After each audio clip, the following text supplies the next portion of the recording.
After studying this module, we will be able to learn about the background and key constructs of spiritual counseling. To understand the major contributions of spirituality to the field of counseling and psychotherapy, and explain the counseling process involved in the spiritual approach, and examine the techniques, procedures and intervention strategies adopted by the spiritual counselor.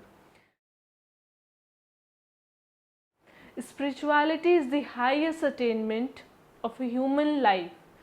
Every individual has its own definition of spirituality, stemming out of his or her connection with the sacred. With the present paradigm shift, spirituality is gaining great momentum and recognition across the globe in all the fields. The role of spirituality in counseling is relatively new and still emerging, as unfortunately in past the spiritual dimension of human behavior was not given much importance. Rather, pioneering figures in psychology totally rejected the concept. However, the growing consensus and awareness, the misconceptions are fading away and giving it way to emerge pervasively.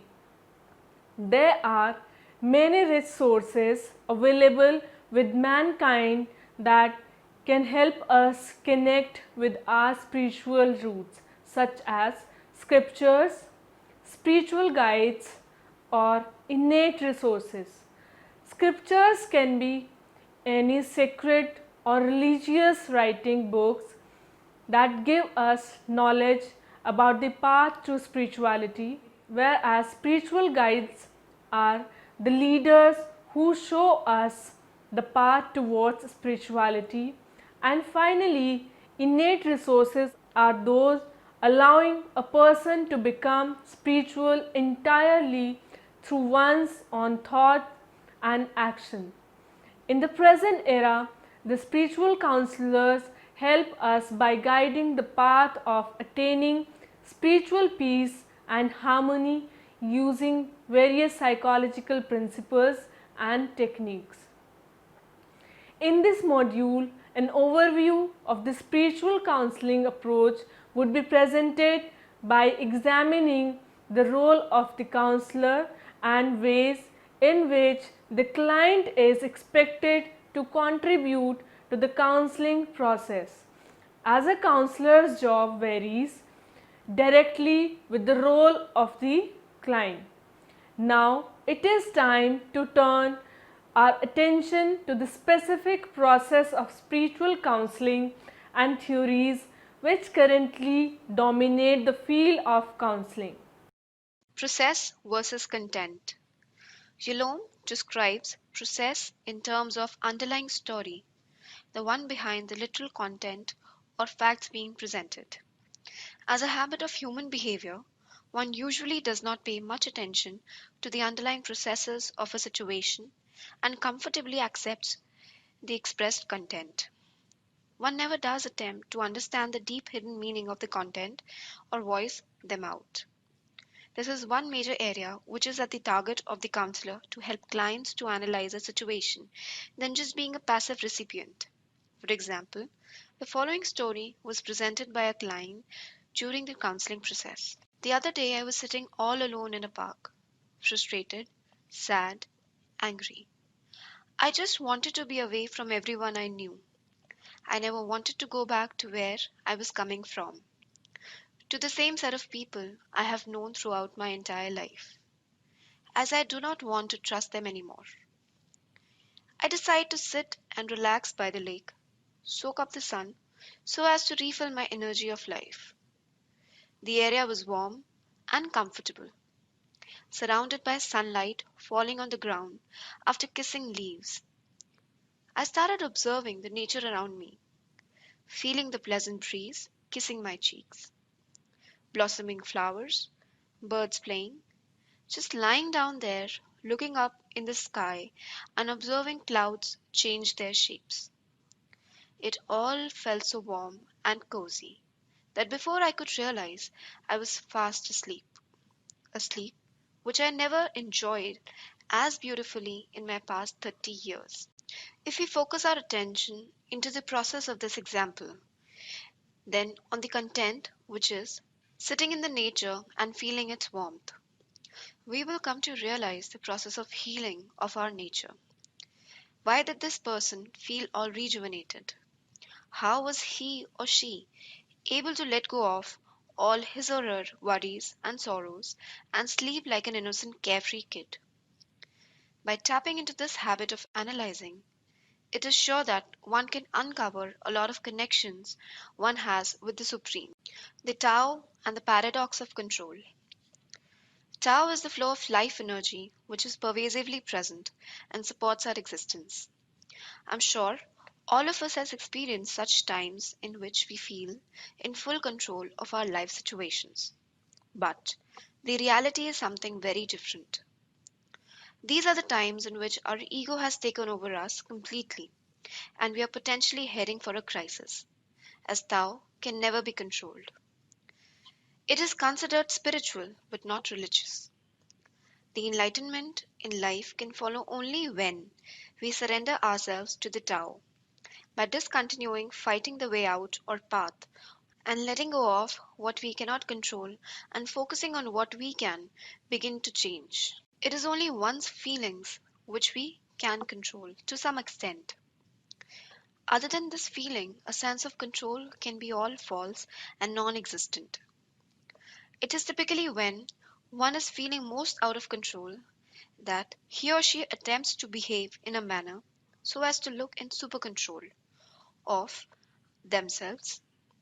However, if one learns to let go the control and surrender to the Tao, a sense of freedom and escalation can be experienced. Darkness before the dawn.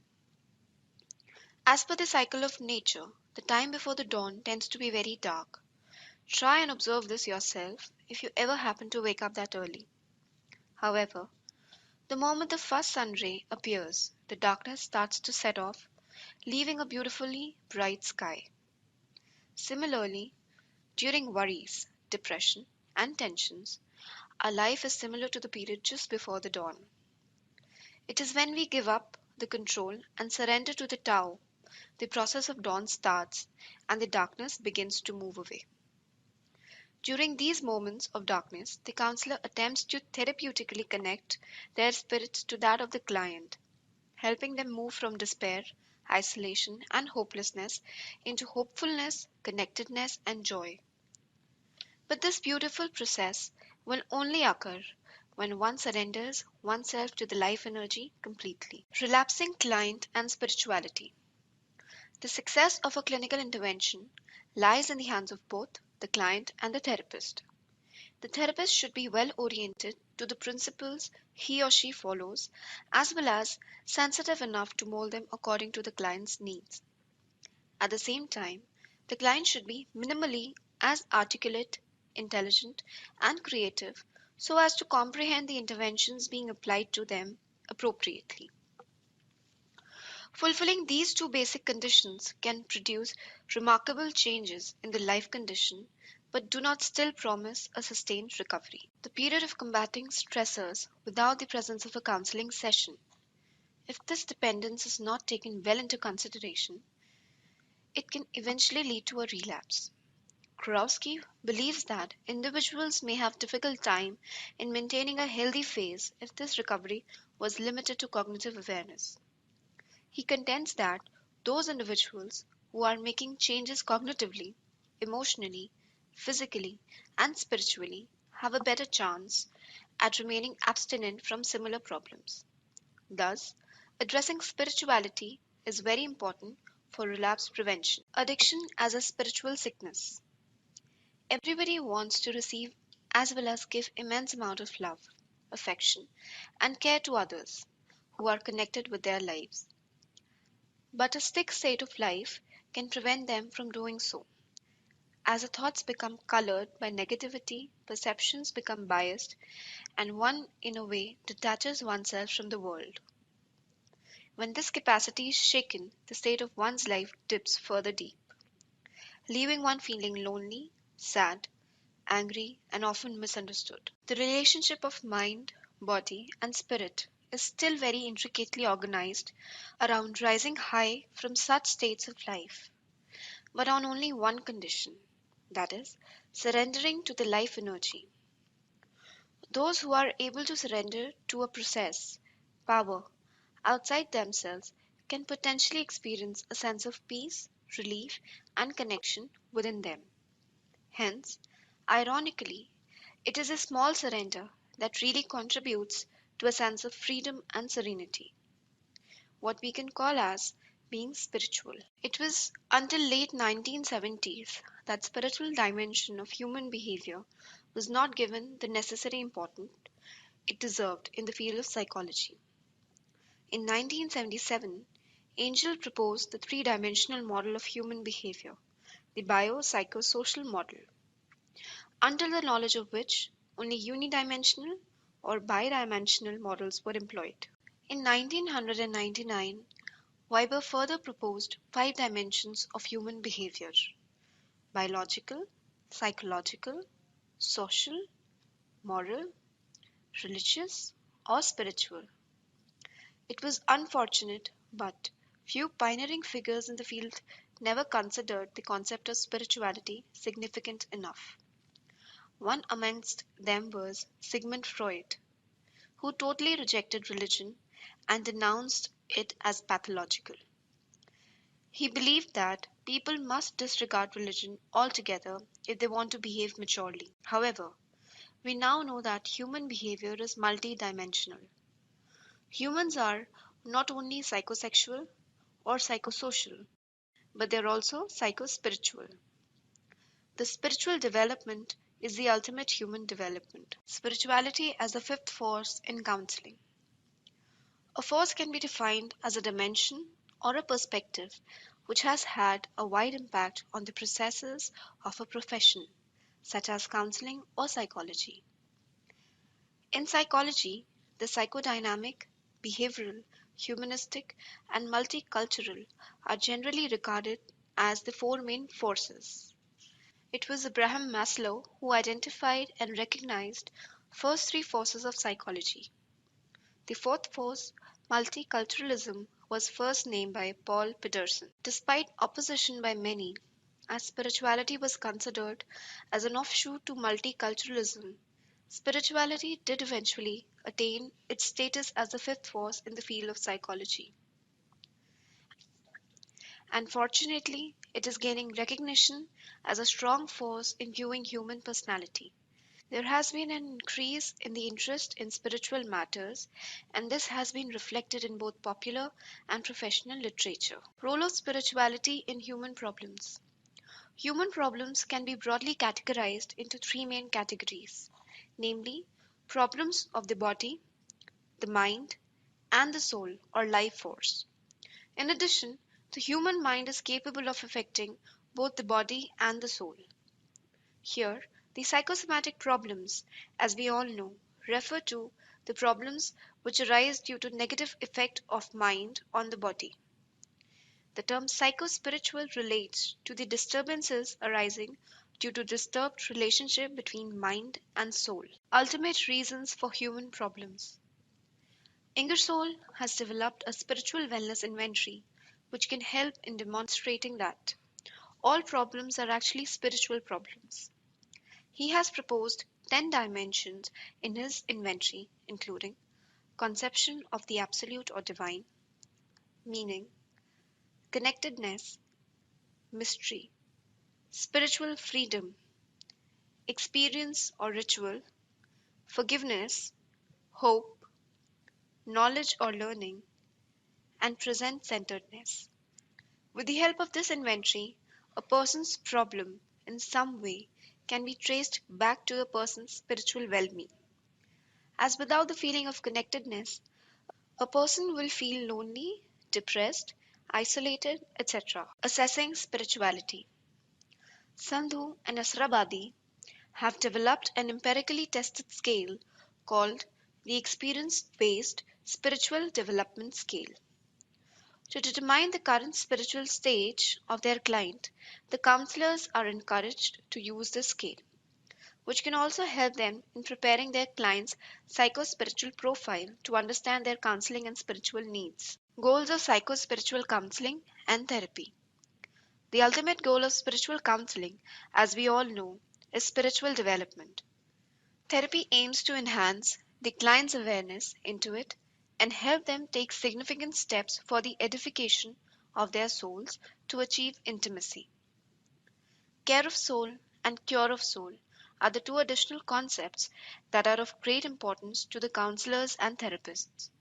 According to Shah's, cure of the soul is closely linked to a number of basic concepts such as wrongdoing, guilt, repentance, confession, conversion, and change of mind. Benner described it as an integration of the action and thought, conscious and unconscious, interior life and external behavior, and body and soul. Frame discussed the work of five different theorists who focused on the linear and hierarchical progress of people's religious or faith development. These theorists include Jordan Allport's theory of religious sentiments, James Fowler's stages of faith development, Michelle Washburn's stage of psychospiritual development, Fritz Ozer's stage of religious judgment, and Guanya's stage of faith. All these models are useful for counselors and psychotherapists because they provide a framework for understanding how clients develop religious or spiritual interests. However, they do have certain limitations as well, which can be enlisted as follows. First, spiritual development not necessarily follows the linear progression in sequential stages as mentioned in these models. Second, most of these models seems to mirror Kohlberg's developmental stages or Piaget's cognitive development stages. And finally, they seem to have confused spirituality with religion. The following seven stages of spirituality was conceptualized by Morgan, in which religion may or may not play a role. However, these stages are experience-based stages of spirituality. First, scourge. Second, emerge. Third, purge. Fourth, diverge.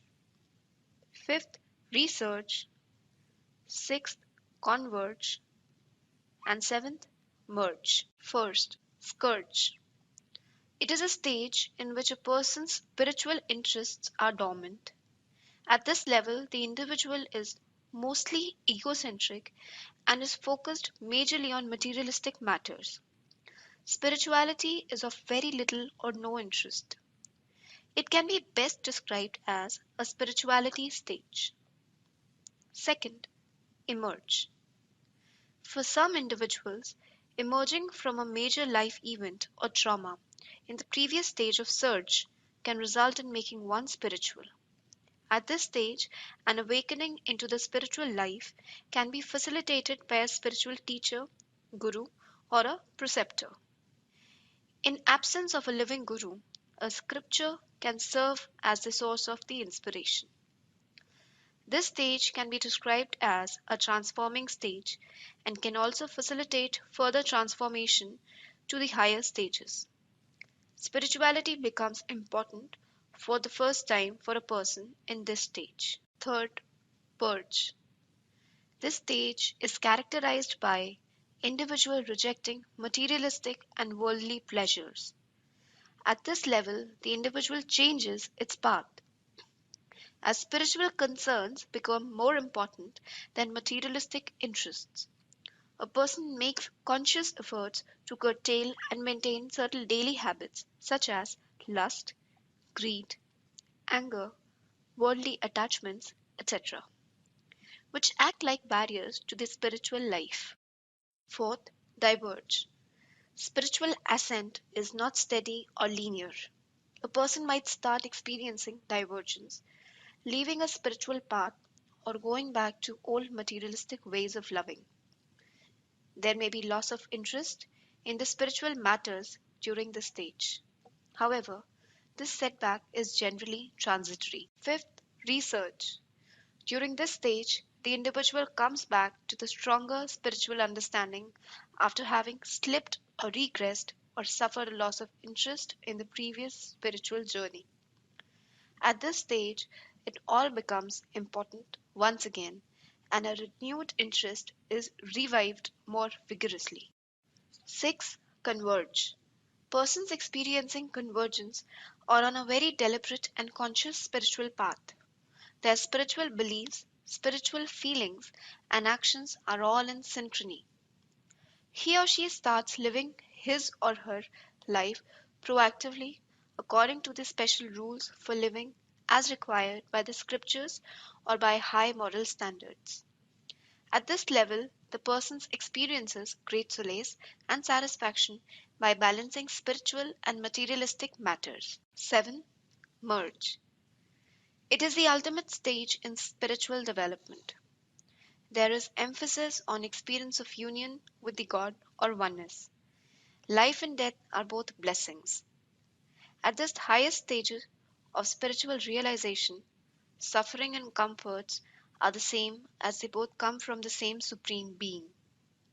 A person generally achieves the highest level of serenity at this level.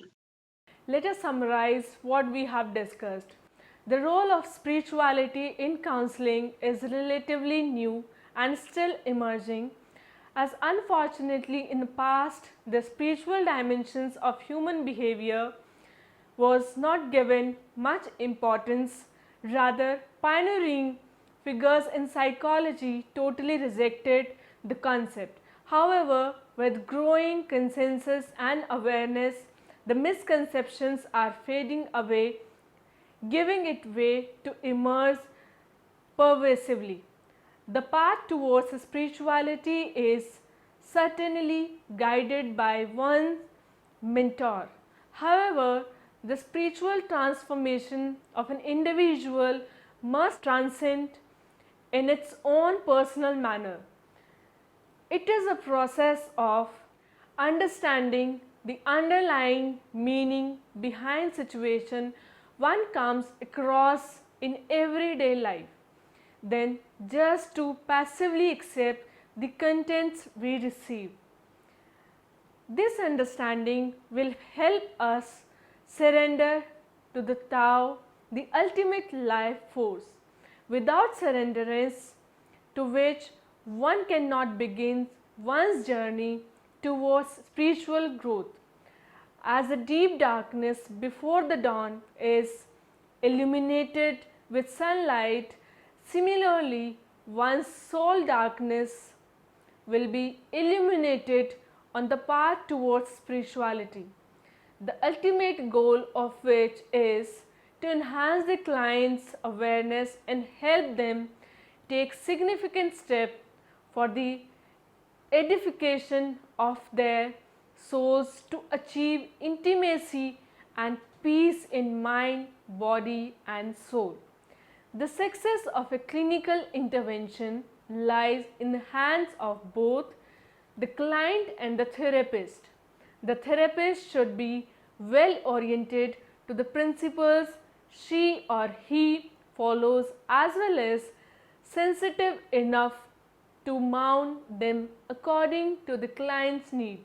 At the same time, the client should minimally as articulate, intelligent, and creative so as to comprehend the interventions being applied to them appropriately.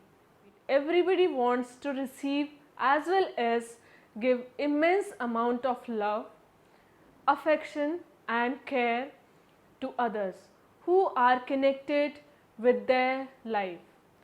But a sick state of life can prevent them from doing so, as the thoughts become colored by negativity, perceptions become biased, and one in a way detaches oneself from the world.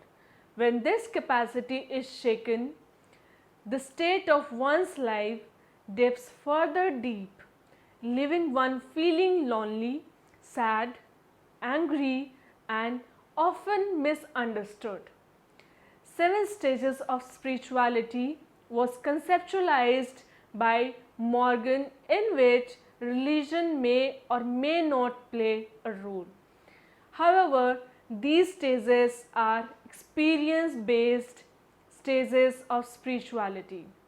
The first stage is scourge. It is a state in which a person's spiritual interests are dormant.